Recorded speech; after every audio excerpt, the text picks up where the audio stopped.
प्रधानमंत्री नरेंद्र मोदी ने बजट उपरांत वेबिनार को किया संबोधित। मिशन मोड में पर्यटन का विकास विषय पर रखे विचार।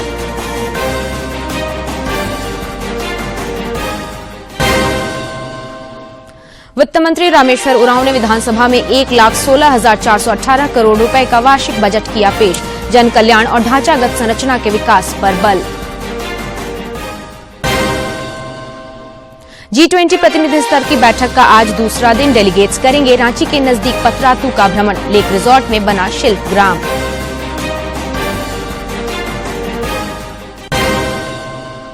और जमशेदजी नूसरवानजी टाटा की 184वीं जयंती पर जमशेदपुर में विभिन्न कार्यक्रमों का आयोजन। जुबली पार्क में आकर्षक लाइटिंग, फायर स्कल्पचर और कोविड पार्क का उद्घाटन।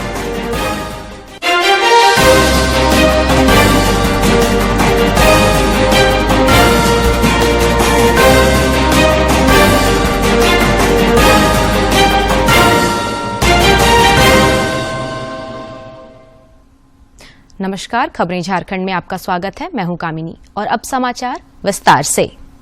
प्रधानमंत्री नरेंद्र मोदी ने आज बजट उपरांत वेबिनार की 7वीं कड़ी को संबोधित किया। इस दौरान उन्होंने मिशन मोड में पर्यटन का विकास विषय पर वेबिनार के प्रतिभागियों को संबोधित करते हुए उन्हें कई महत्वपूर्ण सुझाव दिए। प्रधानमंत्री ने कहा कि देश में पर्यटन के क्षेत्र में असीम संभावनाएं हैं, जिसके लिए दीर्घकालीन योजना बनाने की जरूरत है। उन्होंने राज्यों को भी जरूरत के अनुसार पर्यटन नीति में बदलाव लाने का सुझाव दिया। प्रधानमंत्री ने कहा कि पर्यटन से रोजगार सृजन का भी असीम संभावना है।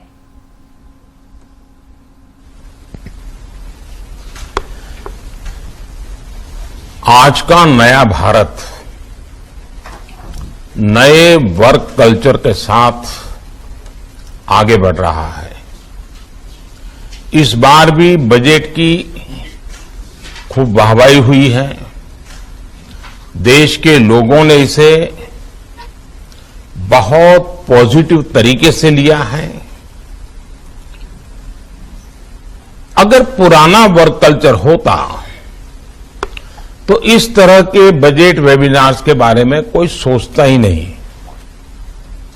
लेकिन आज हमारी सरकार बजट के पहले भी और बजट के बाद भी हर स्टेक होल्डर के साथ विस्तार से चर्चा करती हैं, उनको साथ लेकर के चलने का प्रयास करती है। बजट का मैक्सिमम आउटकम कैसे आए, बजट का इंप्लीमेंटेशन तय समय सीमा के भीतर कैसे हो, जो लक्ष्य बजट में तय किए गए हैं उन्हें प्राप्त करने में ये वेबिनार एक कैटलिस्ट की तरह काम करता है। आप भी जानते हैं कि मुझे हेड ऑफ द गवर्नमेंट के तौर पर काम करते हुए 20 साल से भी अधिक समय का अनुभव रहा है। इस अनुभव का एक निचोड़ ये भी है कि जब किसी नीतिगत निर्णय से सभी स्टेक होल्डर्स जुड़ते हैं तो रिजल्ट भी मनचाहा आता है, समय सीमा के भीतर आता है। हमने देखा है कि बीते कुछ दिनों में जो वेबिनार हुए उसमें हजारों लोग हमारे साथ जुड़े। दिन भर सब लोग मिलकर के बहुत ही गहन मंथन करते रहे और मैं कह सकता हूं कि बहुत ही महत्वपूर्ण सुझाव आए और आगे के लिए आए। जो बजट है उसी पर ध्यान केंद्रित किया और उसी में से कैसे आगे बढ़ा जाए, बहुत उत्तम सुझाव आए। अब आज हम देश के टूरिज्म सेक्टर के कायाकल्प के लिए ये बजट वेबिनार कर रहे हैं। भाजपा गठबंधन की त्रिपुरा और नागालैंड में सत्ता में वापसी हुई है। विधानसभा चुनाव में पार्टी ने बेहतरीन प्रदर्शन किया। पूर्वोत्तर के चुनाव में शानदार प्रदर्शन को लेकर भाजपा में हर्ष है। नई दिल्ली स्थित पार्टी मुख्यालय में प्रधानमंत्री नरेंद्र मोदी का अभिनंदन किया गया। इस अवसर पर प्रधानमंत्री नरेंद्र मोदी ने त्रिपुरा, मेघालय और नागालैंड की जनता का भाजपा को वोट करने के लिए आभार व्यक्त किया। उन्होंने इस बात पर संतोष व्यक्त किया कि पूर्वोत्तर के लोगों को अब अनदेखा नहीं किया जाता। उन्होंने कहा कि अब तक पूर्वोत्तर क्षेत्र से नतीजे आने पर दिल्ली और देश के अन्य हिस्सों में ज्यादा चर्चा नहीं होती थी। उससे ज्यादा चर्चा चुनाव के दौरान हुई हिंसा को लेकर होती थी। पहले त्रिपुरा में यह हाल था कि एक पार्टी के अलावा दूसरी पार्टी का एक झंडा तक नहीं लगाया जा सकता था। अगर किसी ने लगाने की कोशिश की तो उसे लहूलुहान कर दिया जाता था। इस बार इन चुनावों में हमने कितना बड़ा परिवर्तन देखा है। अब हम नई दिशा पर चल पड़ा हुआ पूर्वोत्तर देख रहे हैं।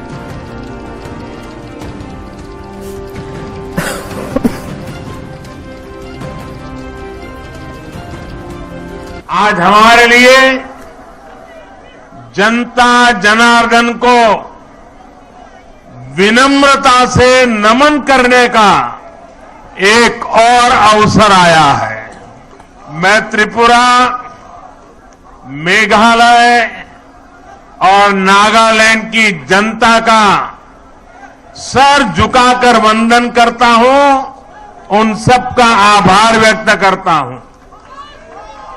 इन राज्यों की जनता ने बीजेपी और हमारे साथी सहयोगियों को भरपूर आशीर्वाद दिया है। मैं आज त्रिपुरा, नागालैंड और मेघालय के बीजेपी कार्यकर्ताओं को भी बहुत बधाई देता हूं। राज्य के वित्त मंत्री रामेश्वर उरांव ने आज विधानसभा में वित्तीय वर्ष 2023-24 के लिए 1,16,418 करोड़ रुपए का वार्षिक बजट पेश किया। बजट में राज्य के चहुमुखी विकास और जन कल्याण पर खास ध्यान दिया गया है। जरूरत के अनुसार विभिन्न विभागों को राशि आवंटित की गई है ताकि आगामी वित्तीय वर्ष में और तेज गति से विकास योजनाओं का प्रभावी क्रियान्वयन हो सके।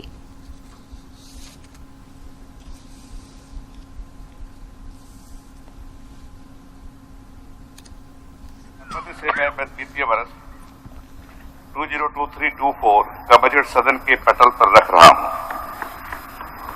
अध्यक्ष महोदय, सर्वप्रथम इस सदन की ओर से मैं वीर भूमि झारखंड के अमर शहीद धरती आबा बिरसा मुंडा के साथ तिलका मांझी, वीर बुधु भगत, पोटोहो, सिधो कानू, चांद भैरव, फूलो झानो, दरंगा खाड़िया, ठाकुर विश्वनाथ साहदेव, पांडे गणपत राय, दिगंबर पीताम्बर, शेख भिखारी सहित सभी नाम अनाम वीर सपूतों को सदा सुमन अर्पित करता हूं, जिन्होंने तो पिछड़े अल्पसंख्यकों, युवाओं, महिलाएं, बुजुर्ग, मेहनतकश मजदूरों, किसानों की आकांक्षाओं और अपेक्षाओं को पूरा करने वाला यह बजट है। यह समस्त झारखंड वासियों का मिलकर बजट है। अध्यक्ष महोदय, हमारी गठबंधन की सरकार के मुख्यमंत्री श्री हेमंत सोरेन जी ने वर्ष 2022-23 के लिए हमर अपन बजट पोर्टल के माध्यम से एक नवाचारी प्रयोग प्रस्तुत किया था, जिसमें झारखंड वासियों की उत्साहवर्धक भागीदारी हुई थी। उक्त क्रम में कई उपयोगी एवं महत्वपूर्ण सुझाव प्राप्त हुए, जिनमें से कई एक सुझाव बजट में सम्मिलित भी किए गए थे। और अब कुछ खबर राज्य के विभिन्न जिलों से।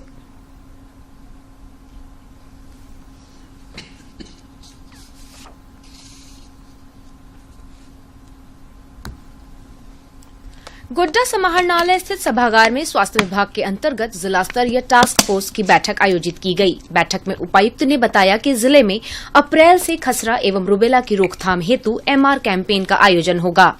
इस दौरान 9 माह से 15 वर्ष तक के बच्चों को खसरा एवं रुबेला की अतिरिक्त खुराक दी जाएगी। केंद्रीय शिक्षा राज्य मंत्री सह कोडरमा सांसद अन्नपूर्णा देवी ने रामगढ़ विधानसभा उपचुनाव में एनडीए की प्रत्याशी सुनीता चौधरी को शानदार जीत के लिए ढेरों बधाई और शुभकामनाएं दी। होली एवं शब बारात के मद्देनजर बोकारो पुलिस द्वारा जिले के सभी थाना तथा ओपी में शांति समिति की बैठक आयोजित की गई, जिसमें संबंधित क्षेत्र के गणमान्य एवं प्रबुद्ध व्यक्ति शामिल हुए।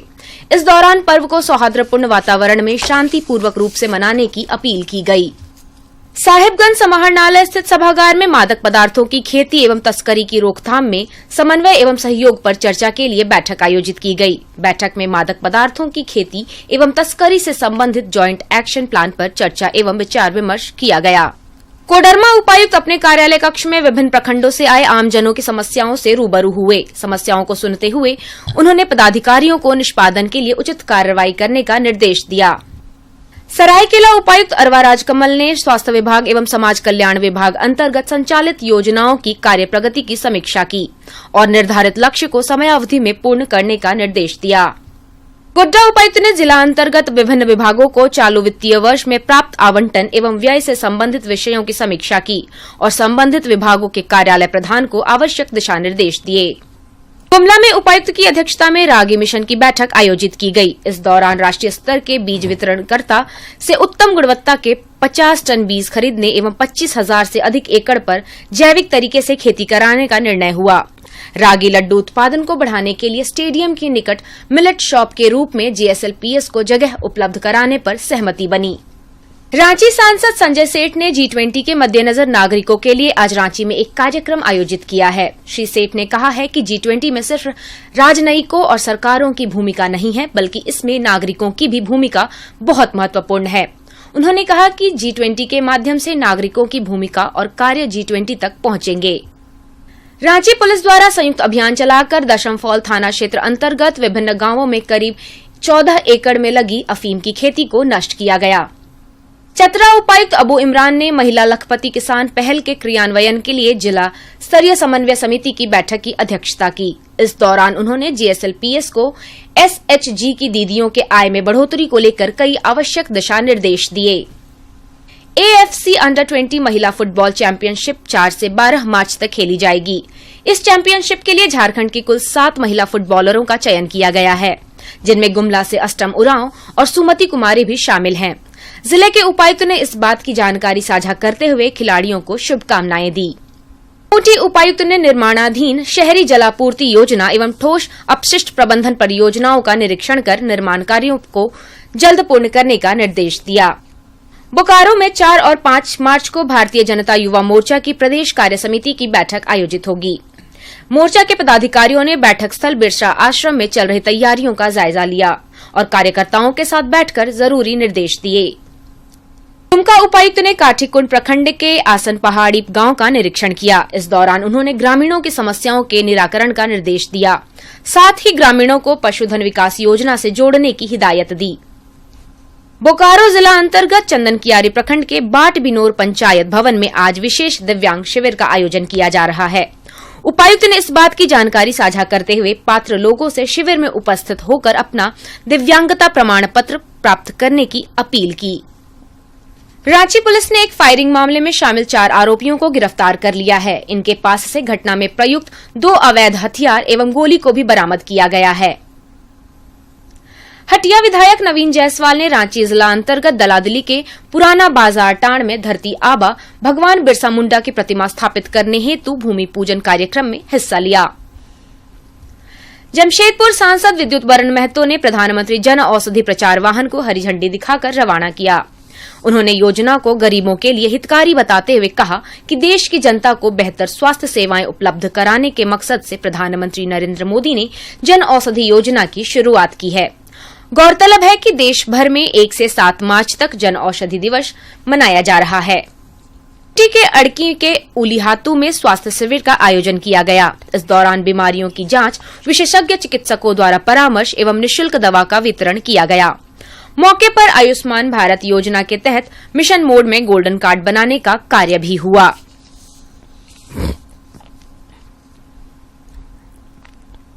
रांची में चल रहे G20 प्रतिनिधि स्तर की बैठक का आज दूसरा दिन है। डेलीगेट्स आज रामगढ़ जिले के पतरातू लेक रिजॉर्ट के भ्रमण पर हैं। पतरातू पहुंचने पर सभी प्रतिनिधियों का पारंपरिक तरीके से स्वागत हुआ।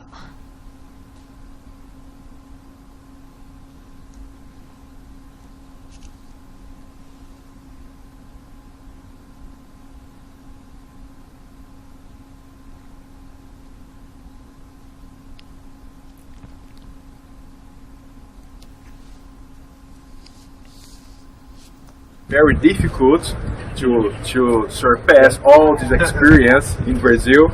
Yeah, this is the one part of it.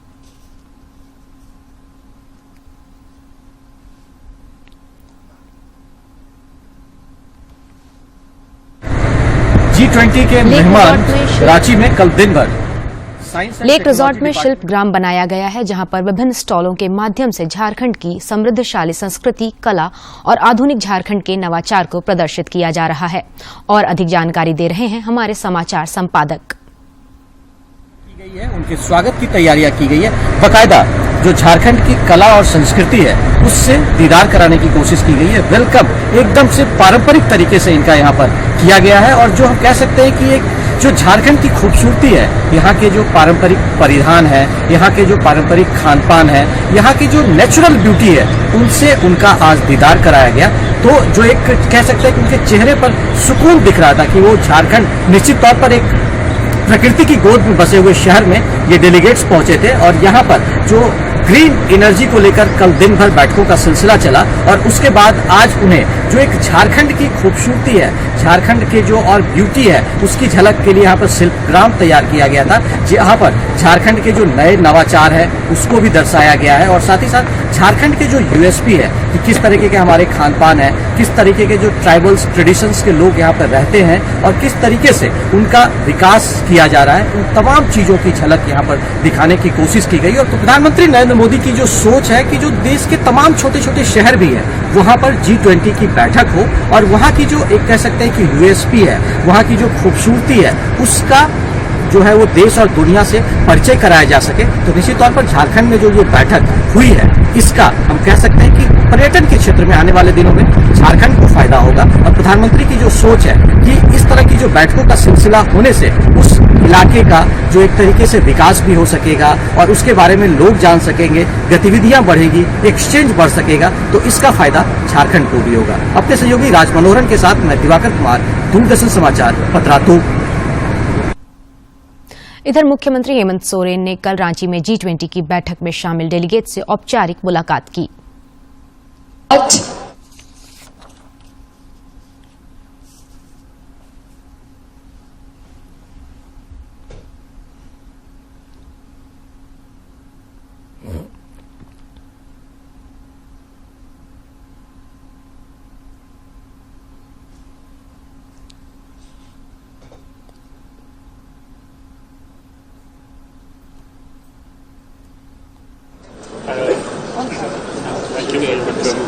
UK.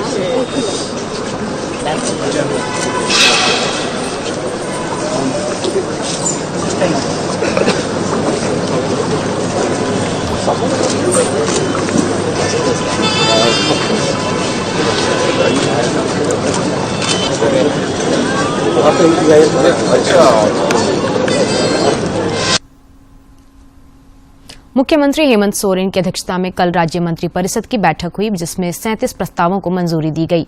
राज्य सरकार ने नियोजन नीति में बड़ा बदलाव करते हुए झारखंड से मैट्रिक और इंटरमीडिएट पास करने की बाध्यता को समाप्त कर दिया है। इसके अलावा इसमें कुछ और बदलाव किए गए हैं। ओलंपिक खेलों में राज्य का प्रतिनिधित्व करने वाले नकद पुरस्कार राशि में बढ़ोतरी की गई है। मंत्रिपरिषद की बैठक में कई अन्य प्रस्तावों पर भी मुहर लगी। पहला प्रस्ताव रूसा के तहत साहबगंज में जो कॉलेज बन रहा था, मॉडल डिग्री कॉलेज, राशि प्राप्त नहीं हो रही, वो रेल मंत्रालय भारत सरकार के साथ गोड्डा हंसडीहा रेल परियोजना के निर्माण हेतु MOU की वैधता मार्च 2020 में समाप्त होने के फलस्वरूप MOU का विस्तारीकरण मार्च 2023 तक तथा परियोजना की प्राकलित राशि में बढ़ोतरी के फलस्वरूप पुनरीक्षित प्राकलित राशि 663 करोड़ रुपए की स्वीकृति प्रदान की गई। दुमका पुलिस अधीक्षक के निर्देशानुसार हंसडीहा थाना पुलिस ने बाजार चौक में आने जाने वाले राहगीरों और वाहन चालकों को सड़क सुरक्षा जागरूकता अभियान के तहत सड़क सुरक्षा से संबंधित जानकारी देते हुए उन्हें जागरूक किया।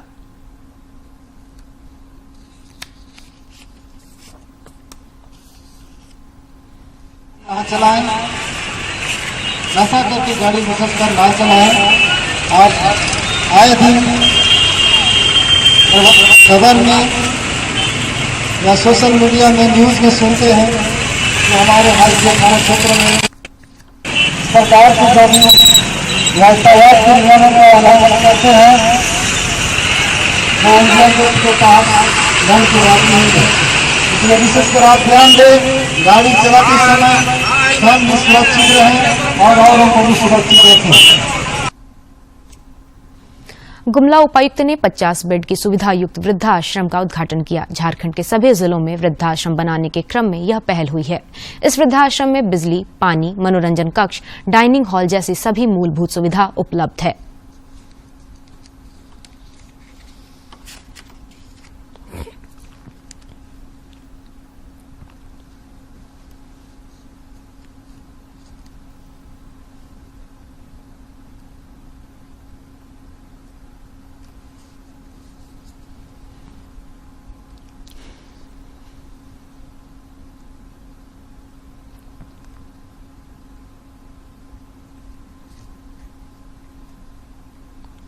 ऑस्ट्रेलिया ने इंदौर टेस्ट जीत लिया है। मेहमान टीम ने भारत को 9 विकेट से पराजित किया।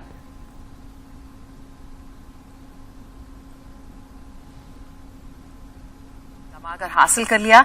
इसके साथ ही ऑस्ट्रेलिया टीम ने जीत हासिल कर विश्व टेस्ट चैंपियनशिप के फाइनल में अपनी जगह बना ली है।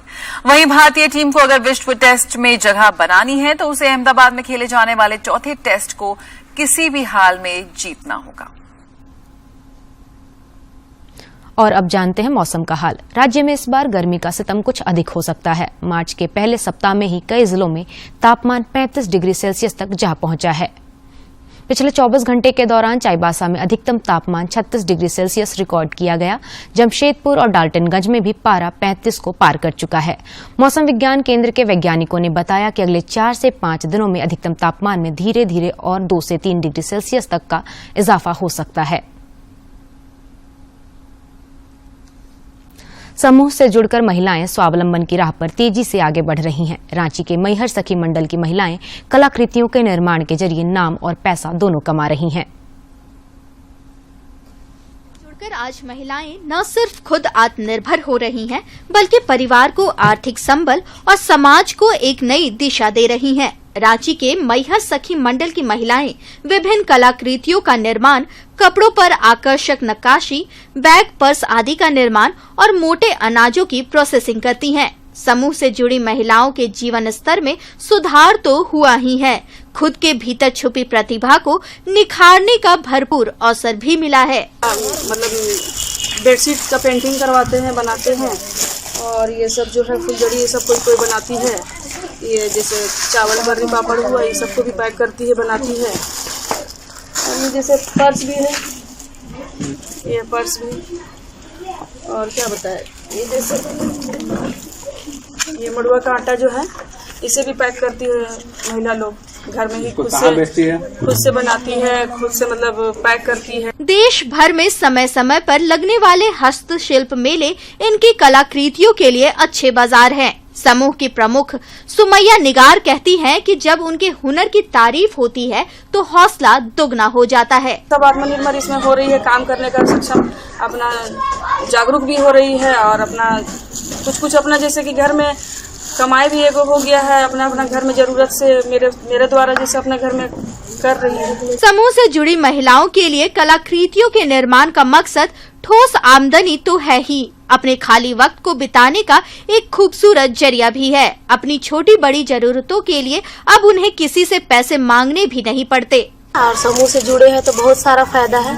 जैसे घर में अपना चादर उधर बना रहे हैं, और ये मतलब पैसा वैसा भी अपना हो रहा है, फायदा बहुत है इसमें, बना रहे थे। कहते हैं संगठन में बड़ी ताकत होती है। झारखंड में महिला समूह की दीदियां इसका सर्वोत्तम उदाहरण है। महिलाओं के एक बड़े वर्ग ने इन समूहों के जरिए न सिर्फ समाज को अपने वजूद का एहसास कराया है, बल्कि हाशिए पर चले गए भारतीय देशी कलाओं को जीवंत भी किया है। रांची से अवधेश गौतम की रिपोर्ट। राज्यपाल सीपी राधाकृष्णन ने विश्वविद्यालयों में अध्ययन, अध्यापन, रिसर्च और इनोवेशन का बेहतर वातावरण विकसित करने पर बल दिया है। राजभवन में उन्होंने नैक की स्टेट वाइज एनालिसिस रिपोर्ट जारी करते हुए कहा कि अच्छे विश्वविद्यालय की पहचान के लिए सिर्फ अच्छी बिल्डिंग ही जरूरी नहीं है, बल्कि इसके लिए पठन पाठन और रिसर्च भी जरूरी है। उन्होंने राज्य के सभी विश्वविद्यालयों को नैक की तैयारी का सुझाव दिया। राज्यपाल ने कहा कि नैक से बेहतर ग्रेड पाने वाले विश्वविद्यालयों में वे खुद जाकर उन्हें सम्मानित करेंगे। गुमला विकास भारती बिशुनपुर स्थित कृषि विज्ञान केंद्र में आज 1 दिवसीय जिला स्तरीय किसान मेले का आयोजन किया जा रहा है। प्राकृतिक खेती के द्वारा टिकाऊ कृषि एवं आय विषय पर आयोजित इस किसान मेले में केंद्रीय कृषि मंत्री नरेंद्र सिंह तोमर मुख्य अतिथि होंगे। मेले का उद्घाटन अब से कुछ देर बाद किया जाएगा।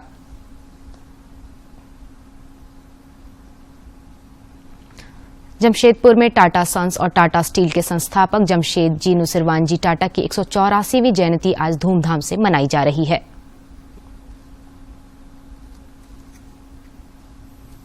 जमशेद जी नुसिरवान जी टाटा की जयंती समारोह को लेकर लौह नगरी में कई कार्यक्रम आयोजित हुए। टाटा सन्स के वाइस चेयरमैन नोएल टाटा और टाटा स्टील के प्रबंध निदेशक टीवी नरेंद्रन समेत कई लोगों ने टाटा स्टील के मुख्य द्वार पर उनकी प्रतिमा पर माल्यार्पण कर भावभीनी श्रद्धांजलि अर्पित की।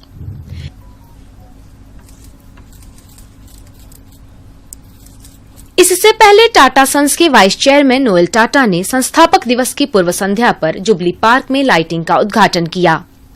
इसे आज से आम जनता के लिए खोल दिया गया है। आगामी 5 मार्च तक लोग इसका दीदार कर सकेंगे।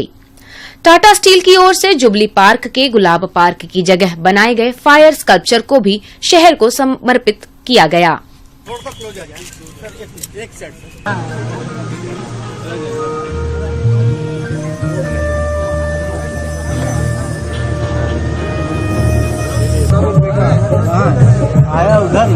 नोएल टाटा ने कीनन स्टेडियम के पास कोरोना वॉरियर्स की याद में बनाए गए कोविड पार्क का भी उद्घाटन किया। Been visiting Jamshedpur several times ever since I was 10 years old, and I'm delighted to be here again. संस्थापक दिवस पर जमशेदपुर के 40 से अधिक गोल चक्करों और अन्य महत्वपूर्ण स्थानों पर लाइटिंग की व्यवस्था की गई है।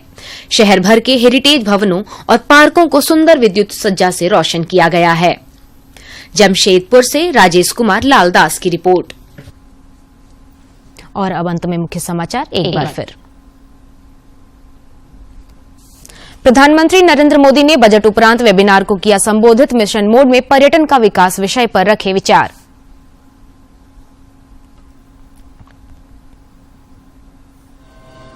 वित्त मंत्री रामेश्वर उरांव ने विधानसभा में 1,16,418 करोड़ रुपए का वार्षिक बजट किया पेश। जन कल्याण और ढांचागत संरचना के विकास पर बल।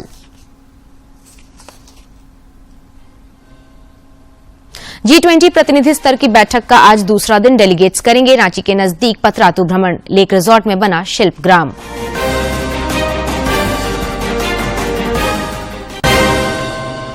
और जमशेद जी नुसिरवान जी टाटा की 184वीं जयंती पर जमशेदपुर में विभिन्न कार्यक्रमों का आयोजन। जुबली पार्क में आकर्षक लाइटिंग, फायर स्कल्पचर और कोविड पार्क का उद्घाटन।